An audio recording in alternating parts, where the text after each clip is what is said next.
একজন মুসলিম হিসেবে এই প্রশ্নগুলোর উত্তর আপনার জানা উচিত। দেখুন, আপনি কয়টির সঠিক উত্তর দিতে পারেন? প্রশ্ন 1, কোন নবীকে আগুনে নিক্ষেপ করা হয়েছিল? এ মুসা আলাইহিসসালাম, বি ইব্রাহিম আলাইহিসসালাম, সি নূহ আলাইহিসসালাম। সঠিক উত্তরটি হবে অপশন বি, ইব্রাহিম আলাইহিসসালাম। প্রশ্ন 2, হযরত ইব্রাহিম আলাইহিসসালামকে আগুনে নিক্ষেপ করেছিল কে? এ ফিরাউন, বি নমরুদ, সি আবু জাহেল। সঠিক উত্তরটি হবে অপশন বি, নমরুদ। প্রশ্ন 3, কোন যুদ্ধে রাসূল সাল্লাল্লাহু আলাইহি ওয়াসাল্লামের দাঁত মোবারক শহীদ হয়েছিল?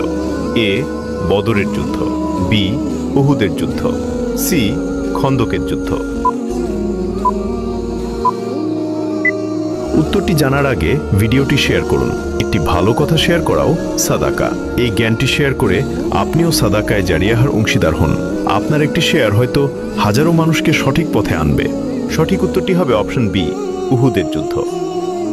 প্রশ্ন 4, কোন সূরা দাজ্জালের ফিতনা থেকে মানুষকে রক্ষা করবে? এ সূরা ইয়াসিন, বি সূরা আল কাহফ, সি সূরা আল বাকারা। সঠিক উত্তরটি হবে অপশন বি, সূরা আল কাহফ। আপনি কয়টি প্রশ্নের উত্তর দিতে পেরেছেন অবশ্যই কমেন্টে জানাবেন।